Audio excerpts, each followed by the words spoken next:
Hello दोस्तों, मेरा नाम मोतीलाल मौर्य है और आज आप सबके लिए लेकर आया हूं प्रकाश का परावर्तन और अपवर्तन।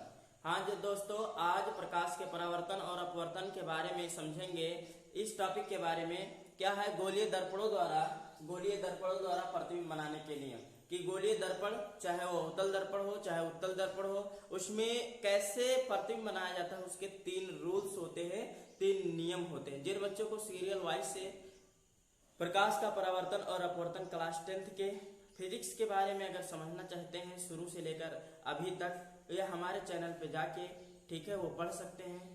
सब्सक्राइब भी करें और लाइक भी करें, शेयर भी करें, ताकि हमको थोड़ा प्रोत्साहन मिले और आपको भी अच्छी तरीके से नॉलेज भी मिलती रहे। पहला नियम समझते हैं। पहला नियम क्या होता है, जैसा कि आप सभी को पिछले वीडियो में पढ़ाया जा चुका है। जिन बच्चों को नहीं पता है ये जाके पिछले वीडियो में समझ सकते हैं। ये आपका अवतल दर्पण है। अवतल दर्पण पहचानने का सबसे बेस्ट तरीका होता है कि उसके बाहरी पार्ट में क्या होती है, उभरे हुए भाग में क्या होती है, कलाई की होती है।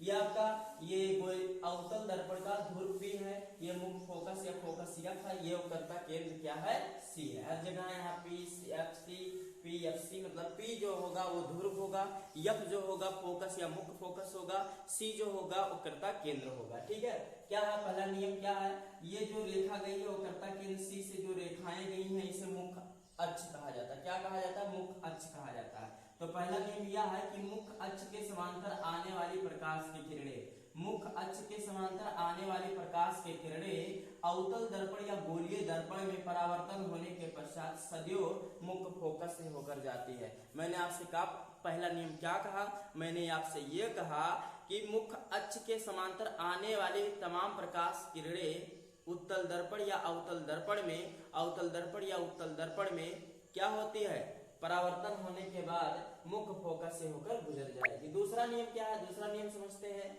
दूसरा नियम में क्या होता है, आने वाली प्रकाश की किरणें, आने वाली प्रकाश की किरणें वक्रता केंद्र सी से आने वाली प्रकाश की किरणें उत्तल दर्पण या अवतल दर्पण में परावर्तन होने के पश्चात सदैव ही अपने मार्ग में वापस लौट जाती है। मतलब चाहे अवतल दर्पण हो चाहे उत्तल दर्पण हो, दोनों दर्पणों में मीन्स गोलीय दर्पणों में क्या होता है, वक्रता केंद्र से प्रकाश किरणें आती हैं और आने के बाद परावर्तन होता है। परावर्तन के बाद सी से ही अपने ही मार्ग में क्या होती है, वापस लौट जाती है। तीसरा नियम क्या है, तीसरा नियम समझते हैं।